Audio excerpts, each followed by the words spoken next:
Mark Augustyniak is ready. Second ball comes up just a little short.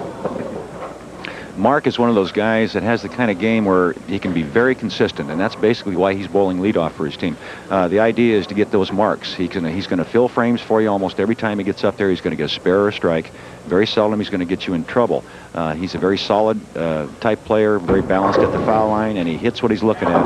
Cuts down the 2-7. Well, Earl, as you've explained so many times, and maybe some of our viewers, of course, are watching the Baker system for the first time, it is so important to fill the frames. It is. Spare shooting is obviously more important than getting strikes, because as you can see what's happened to Kegel team already with basically 3 opens and 1 ball in the channel. It's hard to get back in the match if you can't fill frames. If you can fill frames, the strikes will come. Lenny Biondi has left the 6-10. High game this week went to the Crown Lanes team from Tampa, a 288. And in the Baker system, that's a real fine score, Jay, as you know. And again, the spare shooting is important, and it just seems like they lose concentration or something, Jay. It could be the fact that maybe many of them haven't bowled on television before also. There's a little more pressure involved in this format.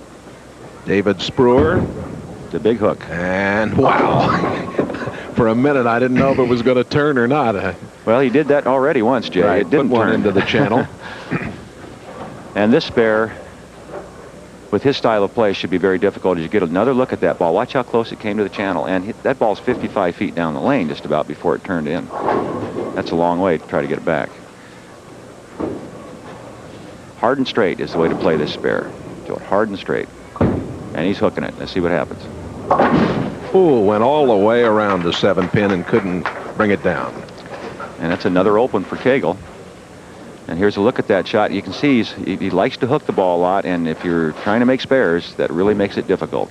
Spare shooting is just hit the pins. You don't need to roll the ball, big hook, or a lot of revolutions. You just got to hit them, and they'll fall down. Doug Becker, the left-hander for Thermocarbon. A nice strike there, and you see the team aspect here, the chemistry beginning to flow for these fellas. They are up by 53. Tony Juliano now. He's won 6 local association titles here in Florida over the years. He flies it down there. Got them all.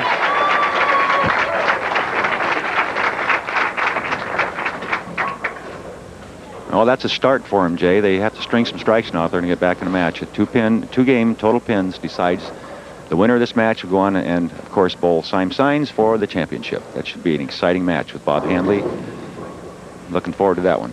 Bob Briggs, a member of 89 Team USA, turning this one back and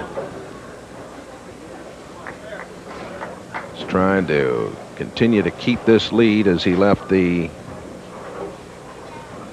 2-4-7.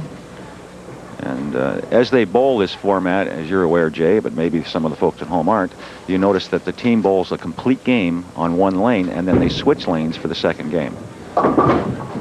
And he has left the 7-pin, and Thermocarbon open here. So a chance for the Kegel Bowling Center to pick up something with Ted Thompson. Ted's won 4 regional PBA titles. He has the classic style here. Watch the balance at the foul line, the good arm swing, good follow through. Very fine player. Yeah, a little discouraged with that. Tough spare. Here the idea is to get the ball between the 3 and the 6-pin and have the ball take out the 9, and of course the 6-pin should take out the 10. It's important to cover the back pin with the ball. Kegel Bowling Center needing this spare desperately. Look out. Oh, disappointment. And he's looking up there at the foul line like he had a little slip. Obviously something went wrong. Well, I don't think he can believe that this ball didn't stay on the lane, because I think he rolled it the way he wanted to and where he wanted to. The ball just hit some oil and skidded off into the channel. That's a shocker. And a good job there. Dennis Raukauskas. He's their anchor man. has a regional PBA title to his credit. He's 29 years of age. Very strong, compact fella.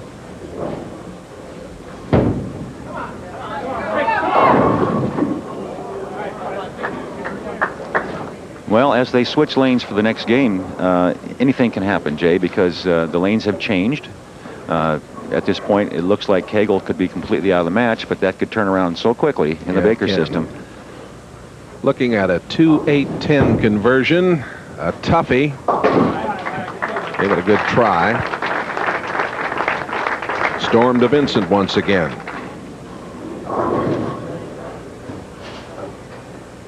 The big hook. A lot of revolutions on this ball.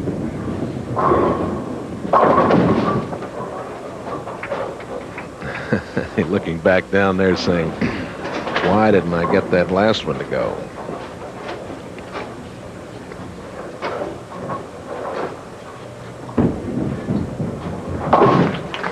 Storm, while I have a chance to mention this, Storm, when he switched his style of play and he doesn't use his thumb for a strike ball, and you'll get another look at that on this fill ball.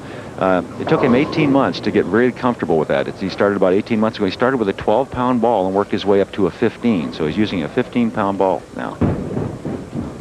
Well, this one he used his thumb. All he's trying to do is just hit the head pin. And at this point, he knows he's not going to bowl anymore in this lane, and it doesn't do him good to try to work and get lined up. 59-pin lead. And we'll return with more of the National Team Challenge after this.